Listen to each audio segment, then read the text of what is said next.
Namaste, Haribol. My name is Janapati Das, and thank you for tuning in. Today we are reading from the Bhagavad Gita. The Bhagavad Gita as it is, translated and purported upon by my spiritual grandfather, A.C. Bhaktivedanta Swami Prabhupada, who I offer my most humble obeisances to. Thank you. We are going to start the purports from chapter 10 entitled The Opulence of the Absolute. So we had just finished the read-through, and I'd like to take this opportunity to pay my respects to you. Thank you for tuning in. Let me offer my respectful obeisances to my spiritual master, Jagat Guru, Siddha Swarupananda Paramahamsa Srila Prabhupada. And as always, we will begin with some hearing and chanting of Krishna's names. So please take the opportunity and join along.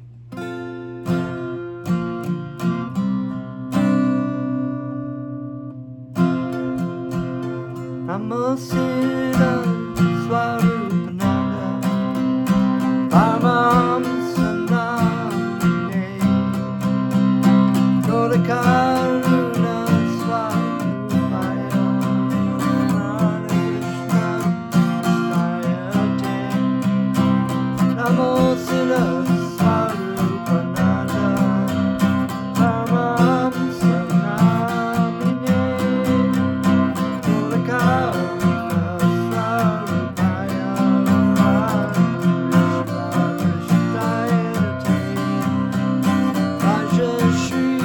Krishna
Bhagavate Vasudevaya.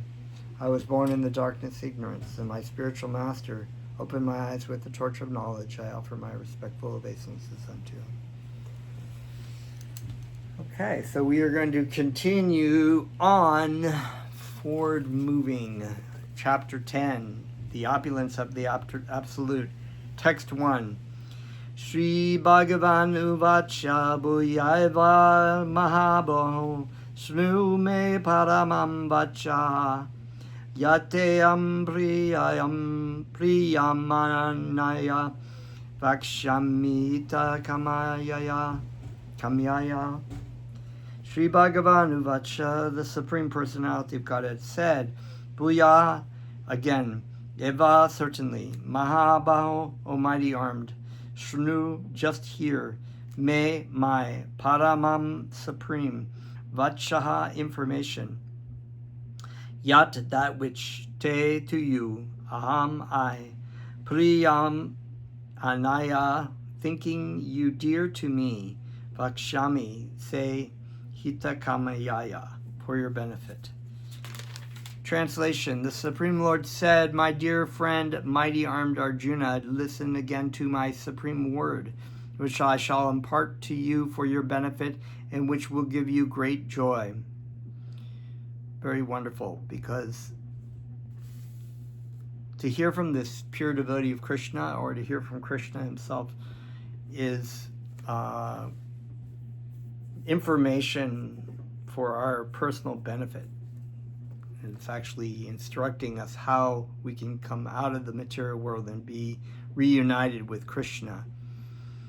And this is what really gives us great joy, because it's our natural function. The word Paramam is explained by Parashara Muni, one who is full in 6 opulences, who has full strength, full fame, wealth, knowledge, beauty, and renunciation, is Paramam, or the Supreme Personality of Godhead. So the word para, which means great, also is, or like full, is in words like Paramatma. So we have the Atma, but we also have the Paramatma, which is the Supreme Soul. We have the Parabrahman, the source of the Brahman, right? So the 6 opulences of Krishna that we will find in scattered amounts throughout this world. Every living entity has a particular amount of opulence. We can use examples of that. They may have a lot of it, but Krishna is in full. Strength, you think of athletes, very powerful athletes. I met this woman who had done something like 17 Ironmen. And Ironman is this event in the Big Island where you bicycle for like 150 miles, and then you swim for 27 miles, or 12 miles or something, and then you run a marathon of, I guess, 26 miles. So you do all this all in one day. And so you got to be super strong and trained. But they may not be very famous. They may probably somewhat famous from winning that, but not that famous.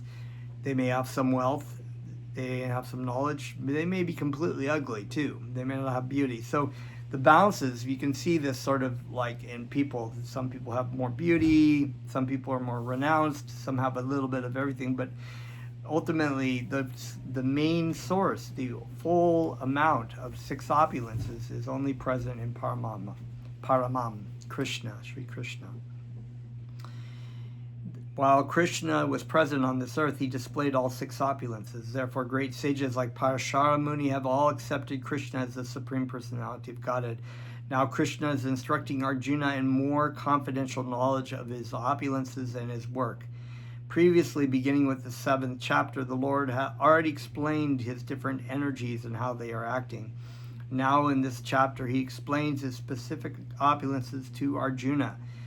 In the previous chapter, he clearly explained his different energies to establish devotion and firm conviction. Again, in this chapter, he tells Arjuna about his manifestations and various opulences. The more one hears about the Supreme God, the more one becomes fixed in devotional service. So hearing from the transcendental mouth of the pure devotee, which is non-different than Krishna, because the devotee has one pointedly dovetailed his life and is speaking what Krishna wants, And so the more one hears about Krishna from the devotee of Krishna, the more one becomes more devoted and more. And we've talked about this idea of there is faith that goes with that. One should always hear about the Lord and the association of devotees that will enhance one's devotional service. Discourse in the society of devotees can take place only among those who are really anxious to be in Krishna consciousness. Others cannot take part in such discourses. The Lord clearly tells Arjuna that because he is very dear to him, for his benefit, such discourses are taking place. And in the previous chapter, we had talked about the fact that Arjuna had no enviousness towards Krishna. He was completely receptive to what he was going to hear. There was no hidden agenda, no desire to control anything. He really was determined to understand his dilemma. And so he surrendered to Krishna. Text 2. Ne me vidu suragana Prabhavam namara shahaya aham adilhi devanam marashinam cha shalvashaha na never me my vidu knows suraganaha demigods Prabhavanam opulences na never mara shaya great sages. Aham, I am. Adi, the origin.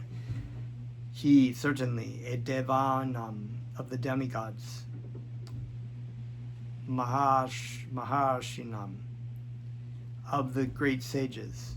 Cha, also. Sarva Shahad, in all respects. Neither the hosts of demigods nor the great sages know my origin, for in either respect I am the source of the demigods. Neither the hosts of demigods nor the great sages know my origin, for in every respect I am the source of the demigods and the sages. Purport. As stated in the Brahma Samhita, Lord Krishna is the Supreme Lord. No one is greater than him. He is the cause of all causes. Here it is also stated by the Lord personally that he is the cause of all the demigods and sages. Even the demigods and great sages cannot understand Krishna.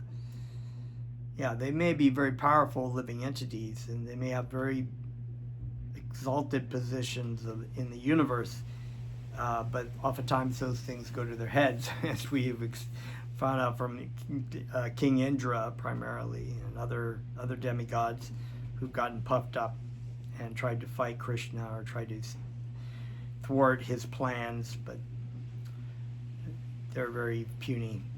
So they cannot really understand Krishna. They can understand neither his name nor his personality. So what is the position of the so-called scholars of this tiny planet? Yeah, so the scholars who are envious of Krishna, they may be very proud of their so-called knowledge, but they can't create universe. They can't manage the weather, or like many of the demigods. And here at Bhaktivedanta Swami Prabhupada is saying the demigods or the great sages cannot fully understand Krishna, cannot understand Krishna. So how can these great so-called scholars know?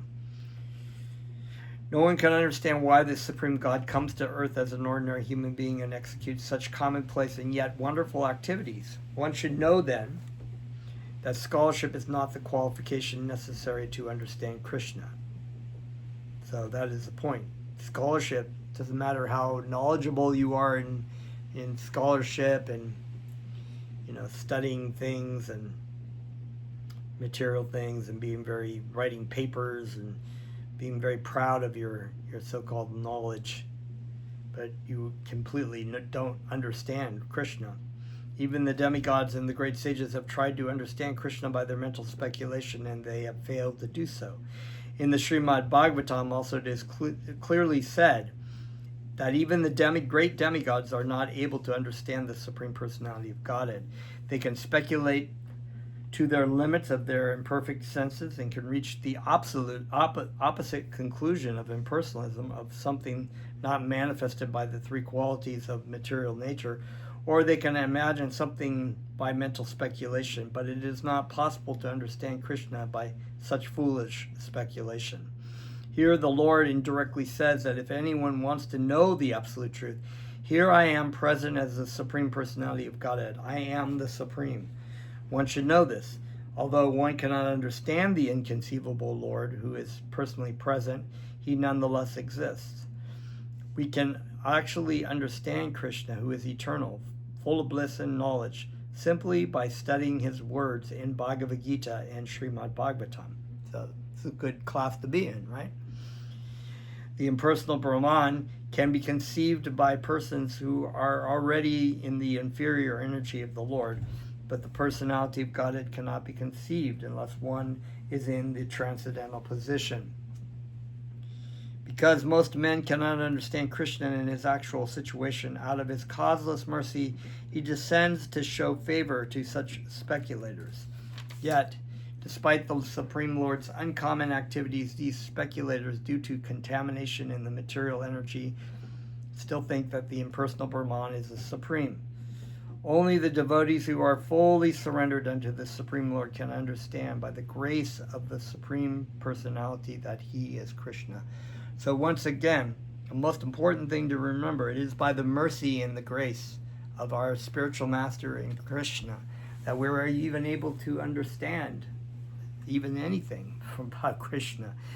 So we are eternally grateful to our spiritual master and to Krishna, Lord Chaitanya Mahaprabhu, and Lord Nityananda. So even the great sages agree, what is Atma, what is the Supreme? It is he whom we have to worship. Text 3.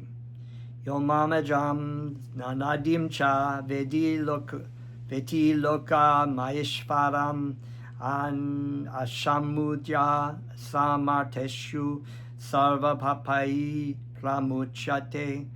Ya, anyone, mam, unto me, ajam, unborn, anadim, without beginning, cha, also, veti, knows, loka, the planets, maheshvaram, supreme master, asamudya, without doubt, sa, he, marteshu, among the subject to death, among those subject to death, sarva papai, from all sinful reactions, pramuchyate, is delivered.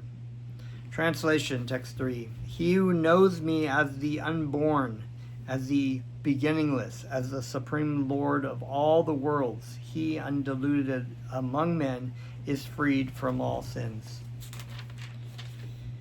As stated, this is a purport, as stated in the 7th chapter, those who are trying to elevate themselves to the platform of spiritual realization are not ordinary men.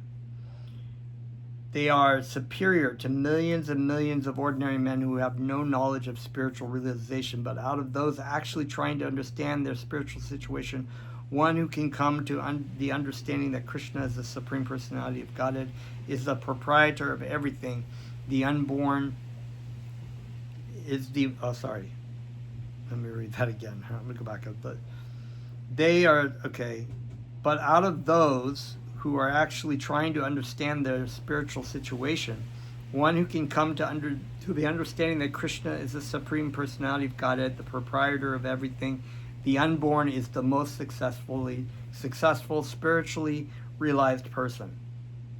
In that stage only, when one has fully understood Krishna's supreme position, can one be free completely from all sinful reaction. So this is the Krishna consciousness.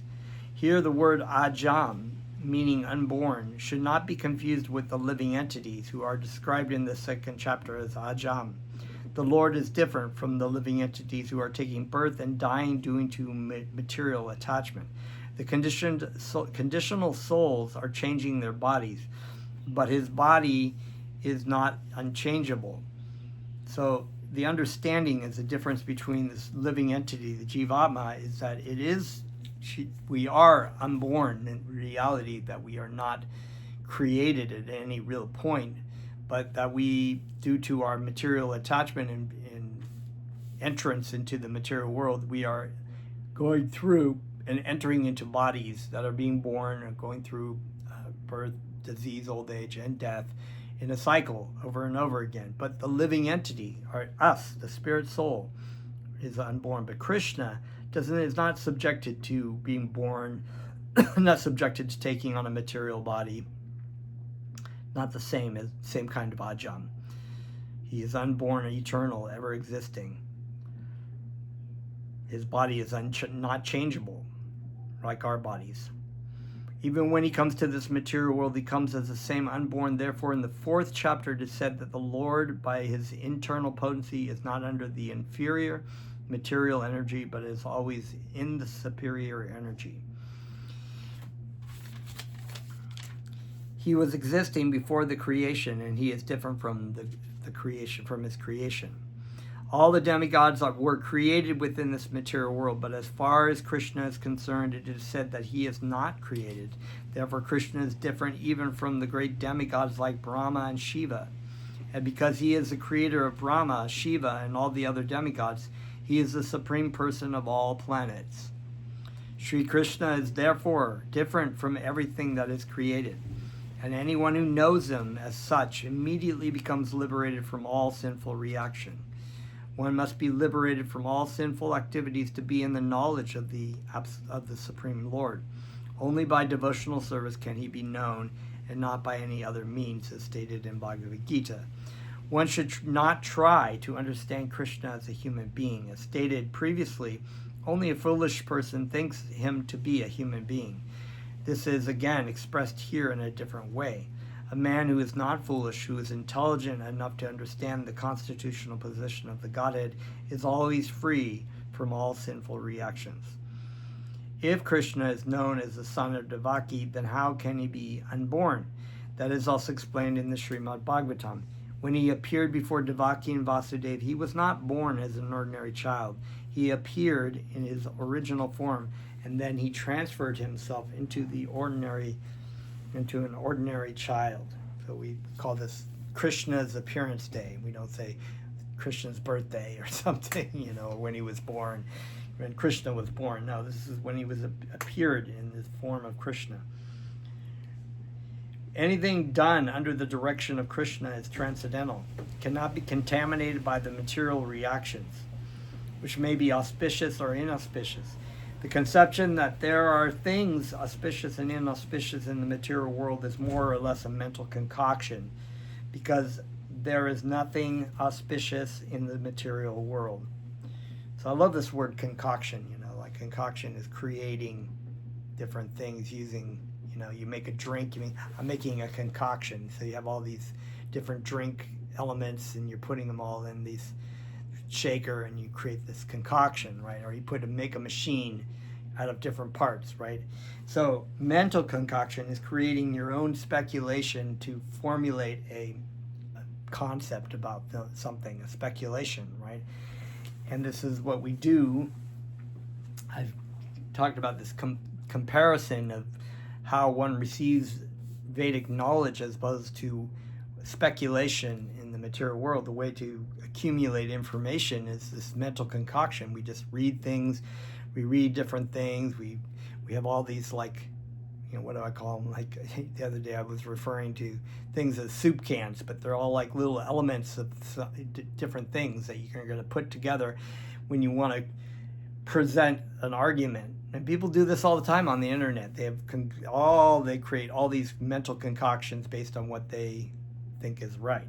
So, and this is not the way we approach spiritual life in spiritual knowledge. Everything is inauspicious because the very material mask is inauspicious. We simply imagine it to be auspicious. Real auspiciousness depends on activities in Krishna consciousness and full devotion and service. So therefore, in the material world, we could have what was seemingly inauspicious things when used in the service of ourselves and our own enjoyments and pleasures. And when we use the same things in the service of Krishna, it becomes auspicious. Therefore, if we at all want our activities to be auspicious, then we should work under the directions of the Supreme Lord and the Spiritual Master, which is the same thing. Such directions are given in authoritative scriptures such as Srimad Bhagavatam and Bhagavad Gita, or from a bona fide spiritual master. His direction is, because the spiritual master is the representative of the Supreme Lord, his direction is directly the direction of the Supreme Lord. The spiritual masters, saintly persons, and scripture is directed in the same way. There is no contradiction in these three sources. All actions done under such directions are free from the reactions of pious or impious activities of this material world, so free from karmic reaction. The transcendental attitude of the devotee in the performance of activities is actually that of renunciation, and this is called sannyas. Anyone acting under the direction of the Supreme Lord is actually a sannyasi and a yogi, and not the man who has simply taken the dress of a sannyasi or a pseudo-yogi. Very cool. Text 4 and 5. This is a big one, so we'll try to get through this one. Might, maybe. We'll see. Text 4 and 5. Buddhirgananam ashamoya kashama satyam dhamma sama shukyam dukyam bhavo bayam chabayam evacha ahimsa samata tushtis tapoadanam yasho yashaha pavanti pavabhutanam mata eva prita gritaha. Buddhi, intelligence. Jnanam, knowledge. Asham, moha, freedom from doubt. Kashama, forgiveness. Satyam, truthfulness. Dhamma, control of the senses. Sama, control of the mind. Shukyam, happiness. Dukyam, distress. Bhava, birth. Abhava, death. Bayam, fear. Cha, also. Abhayam, without fear. Eva, also. Cha, end. Ahimsa, non-violence. Samatha, equilibrium. Tushti, satisfaction. Tapa, penance.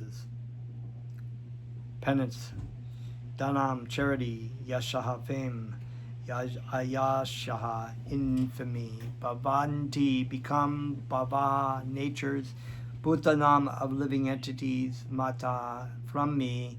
Eva, certainly. Pritag vija, differently arranged. Intelligence, knowledge, freedom from doubt, delusion, forgiveness, truthfulness, self-control and calmness, pleasure and pain, birth, death, fear, fearlessness, non-violence, equanimity, satisfaction, austerity, charity, fame, and infamy are created by me alone. Purport. The different qualities of living entities, be they good or bad, are all created by Krishna, and they are described here. Intelligence refers to the power of analyzing things in proper perspective. I love that. That's great. Intelligence refers to the power of analyzing things in proper perspective. True intelligence is understanding, analyzing things, difference between spirit and matter, and who is the controller of both, right? Analyzing what to do in reference to Krishna. And knowledge refers to understanding what is spirit and what is matter. There we go. Ordinary knowledge obtained by a university education pertains only to matter, and it is not accepted here as knowledge. So even in spiritual truths, ordinary knowledge that whether it be politics or science, different kinds of science and different kinds of social studies and economics, it's not real knowledge. Knowledge means knowing the distinction between spirit and matter. In modern education, there is no knowledge about the spirit. They are simply taking care of the material elements and bodily needs. Therefore, academic knowledge is not complete. So it's good to have that kind of knowledge, but it's even better to really have it and utilize it in reference, in support for true knowledge. Really, true knowledge And then you have to have empirical knowledge. It's good to have empirical knowledge to try to talk to people, about these things. Asamoha, freedom from doubt and delusion, can be achieved when one is not hesitant and when he understands the transcendental philosophy. Yeah, when you come in contact, you usually ask, like Arjuna's asking Krishna intelligent questions about spiritual life, and so that's the person giving a lecture, whether they're a disciple or the spiritual master. Will say, is there any questions, and then open it up for people to ask questions about things, and then we answer by the information that we have been given by our spiritual master. This is what eliminates the doubt and delusion. It's good to have doubt initially, because when you come into contact with something, you want to check it out. You want to make sure it's okay, and especially if you're giving it's your spiritual life, and you're giving yourself to somebody, in service. It's good to know where they're coming from. You just don't just jump on every train that just kind of looks like the guru looks groovy or whatever. So, and this is how I did. I asked questions, and eventually I just ran out of questions because all my questions were answered. Slowly but surely he becomes free from bewilderment. Nothing should be accepted blindly. Everything should be accepted with care and caution. Here, even Bhaktivedanta Swami saying, don't be blind, don't be foolish. Kshama, forgiveness should be practiced, and one should excuse the minor offenses of other. This is actually a really important point. My spiritual master has done many great lectures about the importance of forgiveness, and how if you cannot learn to forgive others, how do you expect Krishna to forgive you for your sins? You should forgive other people for their offenses or whatnot to you. Satyam, truthfulness, means that facts should be presented as they are for the benefit of others. Facts should not be misrepresented. So, we have to tell it as it is, but it also is a time and place circumstance. So, you choose, you can see where the conversation is going, and where the person is, if they're open to hearing the truth. According to social conventions, it says that one can speak the truth only when it is palatable to others, but when that is not truthfulness. Truth should be spoken in a straight and forward way. So yeah, if someone is speaking nonsense, you have to say, no, that's not right. You're wrong. So that others will understand actually what the facts are. If a man is a thief, if people are warned that he is a thief, that is truth. Although sometimes the truth is unpalatable, one should not refrain from speaking it. Yeah. So truthfulness demands that the facts be presented as they are for the benefit of others. That is the definition of truth. Self-control means that the senses should not be used for unnecessary personal enjoyment. There is no prohibition against meeting the proper needs of the senses, but unnecessary sense enjoyment is detrimental for spiritual advancement. Therefore, the senses should be restrained from unnecessary use. Similarly, the mind should not indulge in unnecessary thoughts. That is called shama, or calmness. That's a really major point right there. Oop, my power almost gave out there. It was like flickered. We've been having really heavy winds out here, and the power's been going out in different places, but I just noticed that. I know my power would go off. My power goes off. I think we have some solar backup power. So anyway, another thing. Back to this shamaha, calmness. This is a really good thing to practice. It's very easy, and the tendency to be agitated by, let's say, for example, the political discourse and the political sort of environment that's going on right now with so many different things in our country and in the world. And if you go to social media, the tendency is for it's not just a tendency, it's deliberate, in my opinion, to set the algorithm so that people get more and more agitated and get more and more angry, and and then the mind just wants to indulge in talking, giving, your opinion about something, and then arguing with people on the threads. And but here, Bhaktivedanta Swami Prabhupada saying you shouldn't indulge in unnecessary thoughts. Unnecessary thoughts. Like, what's an unnecessary thought? You have to ask yourself that. Is this thought, are these thoughts that I'm having, relevant to my service to Krishna? If not, if it's contrary, then why are you allowing those thoughts to just come in? As my spiritual master would say, if you had a house, or your spiritual master's house, and a bunch of druggy, homeless people came in and started causing problems in the house, we'd just be like, oh, well, yeah, it's okay. Maybe they'll stop. Maybe they'll just calm down if I just give them what they want. And no, you say, get the fuck out of my spiritual master's house, So why, the question then my spiritual master says, why do you allow these offensive thoughts to get into your head, or just unnecessary thoughts? So yeah, that's a very main point. Nor should one spend one's time pondering over earning money. That's excessive, earning money. That is a misuse of thinking power. The mind should be used to understand the prime necessity of human beings, and that should be presented authoritatively.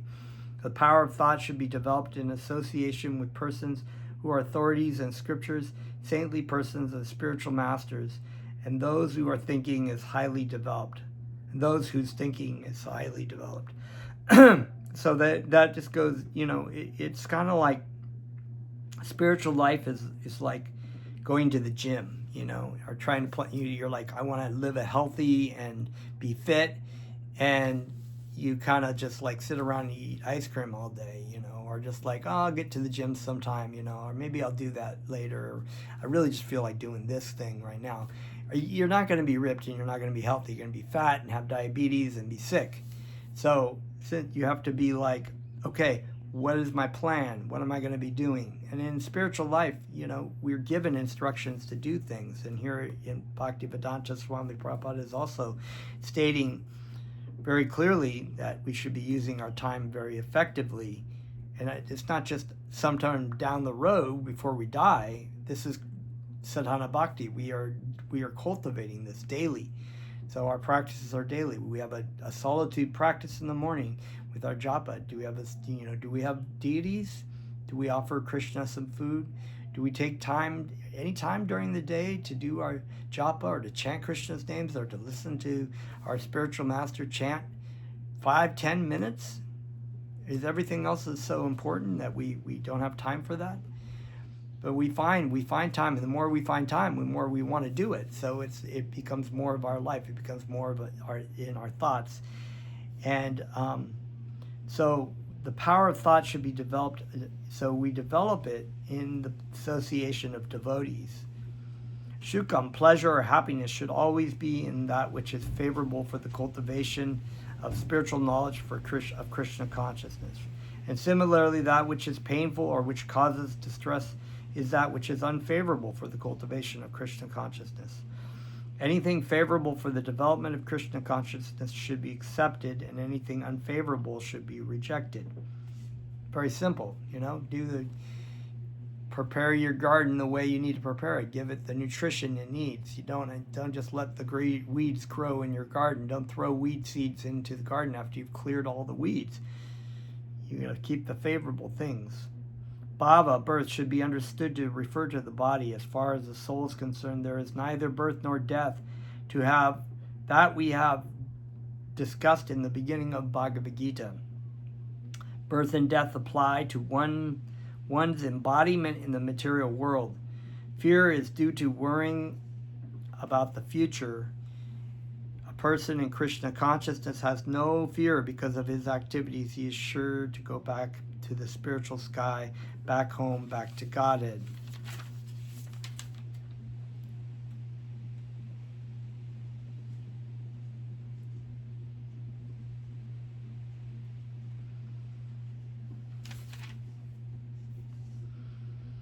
Therefore, his future is very bright. Others, however, do not know what their future holds. They have no knowledge of what the next life holds. or even if there is a next life for that matter. They just think this is a life, you know. They have this saying, you know, you only get one life only, so party till the end or whatever, you know. One life and then you die or something like that, you know. It's like, no, that's not how it goes. So they are therefore in constant anxiety. If we want to get free from anxiety, then the best course is to understand Krishna and be situated always in Krishna consciousness. In that way, we'll be free from all fear. Yeah, Krishna says, abandon all varieties of religion. I shall give you all protection from sinful reactions. Do not fear. In the Srimad Bhagavatam, it is stated that fear is caused by our absorption in the illusory energy. And you find the more you chant, the less fearful you become. The less you chant, the more fearful you become. So chant, chant, chant. Always chant Krishna's names. Engage in the service of Krishna. It's caused by our absorption in the illusory energy. Maya Devi starts to tell you, oh, you know, you're spending too much time thinking about Krishna. You know, why don't you think you're unhappy? Why don't you think about that girl over there? Or why don't you do this and do that? Or you know, maybe you should make friends and go out to the bar and meet people. You know, you're going to die and then you're not going to have anybody. You know, there's all kinds of stuff. It's like crazy shit that goes through your head.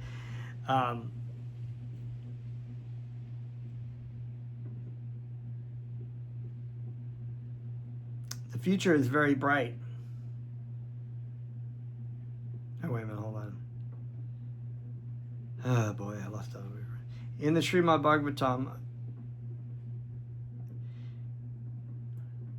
it is stated that fear is caused by our absorption in the illusory energy, but those who are freed from the illusory energy, those who are confident that they are not the material body, that they are spiritual parts of the Supreme Personality of Godhead, and are therefore engaged in the transcendental service of the Supreme Godhead, have nothing to fear. Their future is very bright. This fear is a condition of persons who are not in Krishna consciousness. Fearlessness is only possible for one in Krishna consciousness. Ahimsa, nonviolence. You know, we've heard this one with the Buddhist, right? You know, why Lord Buddha came to practice nonviolence against animals and others. It's also in the Yama Niyama, part of Ashtanga Yoga. Ahimsa, nonviolence, means that one should not do anything which will put others into misery or confusion. That's a very, you know, you think about like what people tend to think of ahimsa is not to hurt other people physically, but that it's a larger thing than that. It's not only not to put them in any kind of misery or confusion or pain physically, mentally, anyway. And I think this goes back to trying to be snarky on internet with people and you know, just kind of get at people because they're not the right political party, or just insult people. This is a cause of a practice of himsa. And when you put in front, it's nonviolence. So you're being violent against people. You're causing them to be miserable. You're causing them to be confused. And that's prohibited here. Material activities that are promised by so many politicians, sociologists, philanthropists, etc., do not produce very good results because the politicians and philanthropists have no transcendental vision. They do not know what is actually beneficial for human society. They don't, and oftentimes they create things that make things worse. A lot of times they do. Ahimsa means that people should be trained in such a way that the full utilization of the human body can be achieved. The human body is meant for spiritual realization. So any movement or any commissions which do not further that end to commit violence on the human body. So any movement or any commissions which do not further that end commit violence on the human body. So that which furthers the future spiritual happiness of the people in general is called nonviolence. So we should be helping people in their spiritual life, really. because then they'll be happy in this material life. Samatha, equanimity, refers to, and sama means same, right? Equanimity refers to freedom from attachment and aversion. To be very much attached or to be very much detached is not the best. This material world should be accepted without attachment or aversion. Similarly, that which is favorable for prosecuting Krishna consciousness should be accepted. That which is unfavorable should be rejected. That is called samatha, equanimity.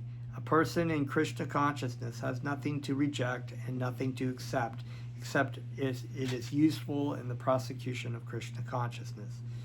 So that's a very important point, bringing to Arjuna about the idea of renunciation.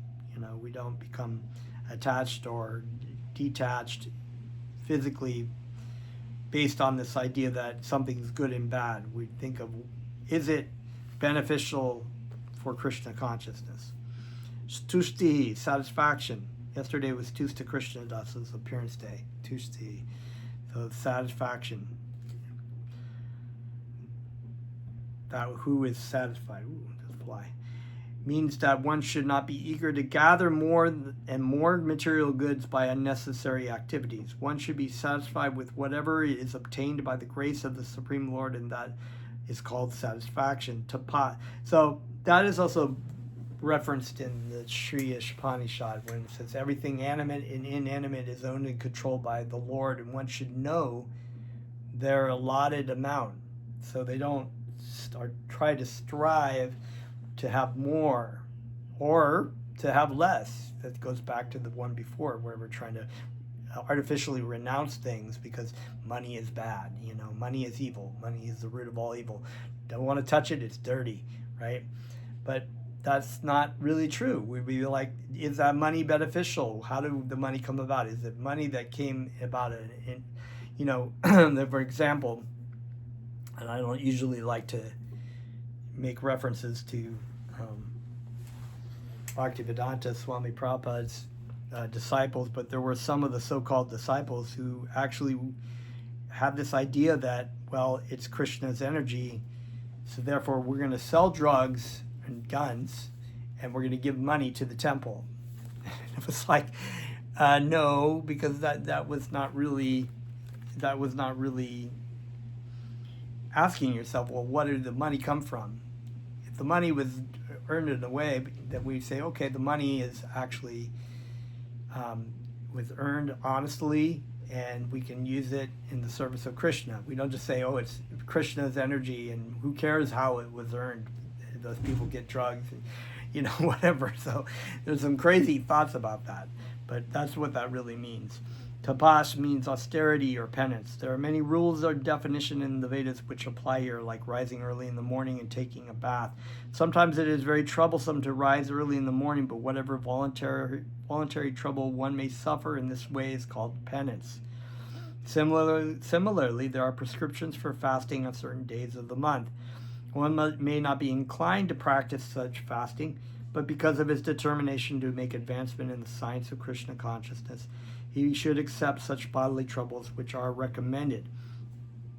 So we do the service because our spiritual master in Krishna wants us to be disciplined and to give up things and reattach ourselves to Krishna. That is to say that there will be some physical things. It's hard to fast. Sometimes it's hard to get up in the morning or take a cold bath or whatever, take a cold shower.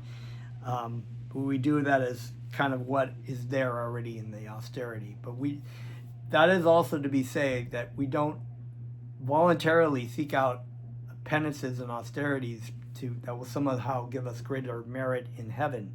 Like, for example, you have in the Philippines these people that they carry crosses on, or they whip themselves, or they wear a burlap sack, or they do all these things because they think, my body is evil, and if I do this austerity, I'll go to heaven because God will be pleased. So that's not what that means either. What it means, tapas means, is that we do certain kinds of things, and sometimes austerities and penances come along with that. It may be very difficult. You might have some service to do. You have to work with a difficult thing or difficult people. but we don't seek that out. So we're not sadomasochists. We don't seek that out, but it does come, and we accept it, and we offer that austerity to Krishna with the understanding that that's what it is. And we have ekadasi and things like that, so we can think about Krishna instead of just thinking about food. However, one should not fast unnecessarily or against Vedic injunctions. There's a lot of fasts in different modes. People who fast in prison and stuff to protest and whatnot. One should not fast for some political purpose. That is described in Bhagavad Gita as fasting in ignorance. And anything done in ignorance or passion does not lead to spiritual advancement. There, Bhaktivedanta is making that very clear. So there is no merit in doing these kind of fasts in modes of ignorance and passion. That is described, okay. Everything done in the mode of goodness does advance one, however, and fasting done in terms of the Vedic injunctions enriches one in spiritual knowledge. As far as charity is concerned, one should give 50% of his earnings to some good cause. And what is a good cause? It is that which is conducted in terms of Krishna consciousness. That is not only a good cause, but it is the best cause. Because Krishna is good, his cause is also good. Thus, charity should be given to a person who is engaged in Krishna consciousness. According to Vedic literature, it is enjoined that charity should be given to the Brahmanas. This practice is still followed, although not very nicely in terms of the Vedic injunction. But still, the injunction is that charity should be given to the Brahmanas. Why? Because they are engaged in higher cultivation of spiritual knowledge. A Brahmana is supposed to devote his whole life to understanding Brahman. A Brahmajana is one who knows Brahman. He is called a Brahmana. Thus, charity is offered to the Brahmanas because since they are always engaged in higher spiritual service, they have no time to earn their livelihood. In the Vedic literature, charity is also to be awarded to the renouncer of life, the sannyasi. The sannyasis beg from door to door, not for money, but for missionary purposes. The system is that they go from door to door to awaken the householders from the slumber of ignorance.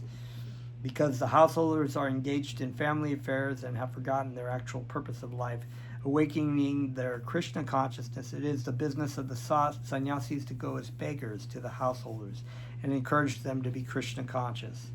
As it is said in the Vedas, one should awake and achieve what is due him in this human form of life. This knowledge and method is distributed by the sannyasis, hence charity is to be given to the renouncer of life, to the Brahmanas, and similar good causes, not to any whimsical cause. Yasha, fame, should be according to Lord Chaitanya, who has said that a man is famous when he is known as a great devotee. That's a great line.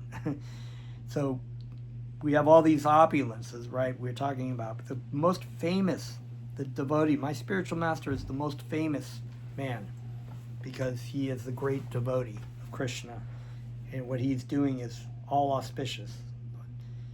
That is real fame. If one has become a great man in Krishna consciousness, and it is known that then he is truly famous. One who does not have such fame is infamous, which is most everybody else who's so-called fame. Billie Eilish up there at the Golden Globes, nothing on stolen land. It's like.